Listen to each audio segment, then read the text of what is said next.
नमस्कार दोस्तों, मैं हूं प्रतीक। स्वागत है आप सभी का मेरे चैनल। रिसेंटली आप सभी ने जयपुर में हुए ट्रेजिक एक्सीडेंट के बारे में तो सुना ही होगा, जो एक टैंकर और कंटेनर के बीच में हुआ है।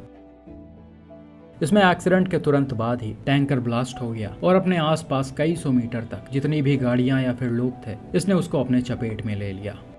और इस एक्सीडेंट के कुछ सीसीटीवी फुटेजेस भी हैं जो सोशल मीडिया पर कई जगह पड़े हुए हैं। इसे देखकर आप काफी अच्छे से समझ सकते हैं कि ये ब्लास्ट कितना ज्यादा भयानक हुआ है। बताया जा रहा कई सौ मीटर तक आग फैलते हुए चली गई है।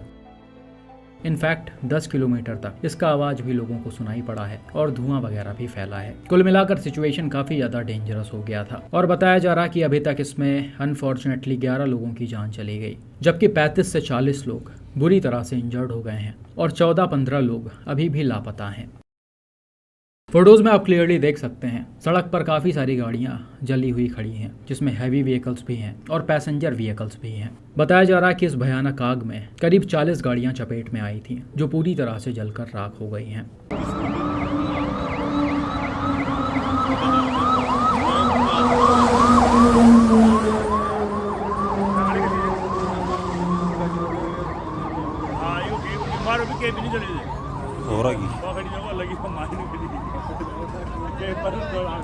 तर ये कोण जरी भैया वो कौन सा आगर है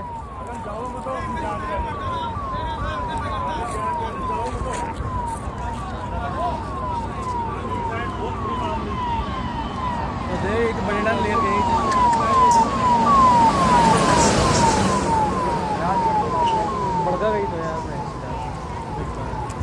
गोपाल बड़का गई तो यार।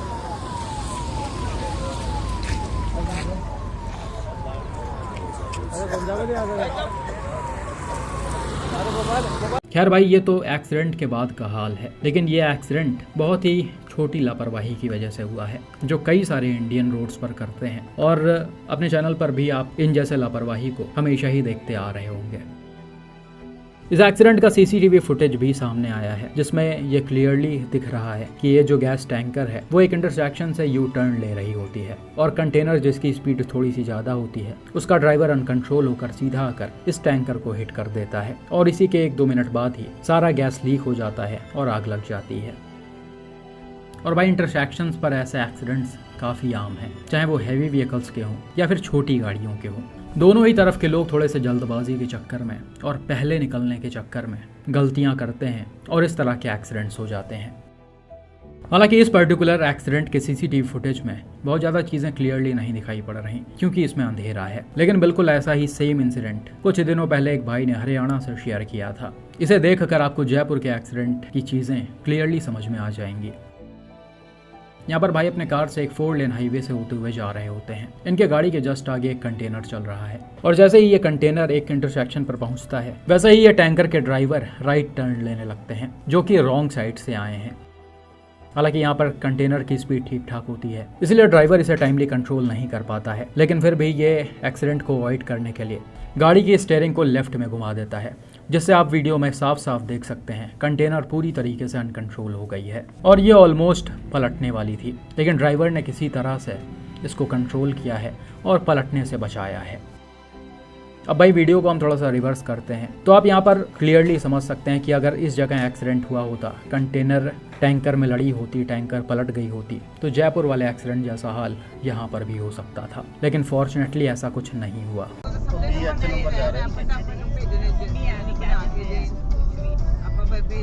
एक्सीडेंट हो गया पापा पीछे रखो नहीं घुमाया। और इसी जल्दबाजी की मैं बात कर रहा था। ऐसे इंटरसेक्शंस पर अक्सर ही लोग जल्दी निकलने के चक्कर में ऐसी छोटी छोटी गलतियां करते हैं। हालांकि यहाँ पर तो टैंकर का ड्राइवर पूरी तरीके से गलत है। ये रॉन्ग साइड से आए हैं और टर्न लेने की कोशिश कर रहे हैं। हालांकि इसी के जस्ट पीछे आपको 2 और गाड़ियां रॉन्ग साइड में आती हुई दिख रही होगी। अब ये लोग रॉन्ग साइड में क्यों जा रहे हैं वो तो नहीं पता, लेकिन ज़्यादातर ऐसी चीज़ें इंटरचेंजेस पर देखी जाती हैं, जहाँ कई सारे रोड्स एक ही जगह मर्ज हो रहे होते हैं। लोग वहाँ पर करते क्या हैं, लंबा यू टर्न लेने के बजाय वो रॉन्ग साइड में आकर कट को क्रॉस करने की कोशिश करते हैं। और बिल्कुल ऐसा ही सिचुएशन जयपुर के इस वाले इंटरसेक्शन पर भी कई बार देखने को मिलता था, जो वहाँ के लोकल्स ने ही बताया। ये भाई लोग बोल रहे थे कि जहाँ पर भी इंटरचेंज है, जिस वजह से छोटी गाड़ियाँ या फिर बड़ी गाड़ियाँ लंबा यू टर्न लेने के बजाय रॉन्ग साइड में आती हैं और कट को क्रॉस करने की कोशिश करती हैं, और इस वजह से कई बार चीज़ें वर्स्ट भी हो गई हैं।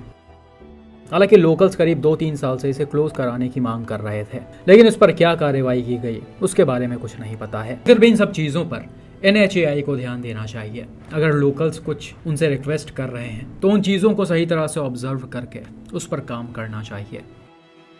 कहाँ पर इंटरसेक्शंस होने हैं, किस हिसाब से इन्हें रखना है, या फिर यहाँ पर कौन कौन सी ऐसी ज़रूरी चीज़ें होनी चाहिए जिससे लोग अपने गाड़ियों की स्पीड को कम करें और ध्यान देते हुए इंटरसेक्शंस को क्रॉस करें। यह सारा काम NHAI का है, उन्हें ही इस पर ध्यान देने की ज़रूरत है। अगर वो लोग सही से काम करेंगे, चीज़ों को समझेंगे, तो इस तरह के बड़े एक्सीडेंट्स कभी नहीं होंगे। बाकी भाई आप लोगों से भी रिक्वेस्ट है कि ऐसे इंटरसेक्शंस पर थोड़ा सा सब्र रखकर गाड़ी को क्रॉस करें। आप चाहे सीधा जा रहे हो या फिर यू टर्न ले रहे हो, अपने गाड़ी की स्पीड को कम करें, सारी चीज़ों को चेक करते हुए ही इंटरसेक्शंस को क्रॉस करें। बाकी आपका इस पर क्या मानना है कमेंट करके ज़रूर बताएं।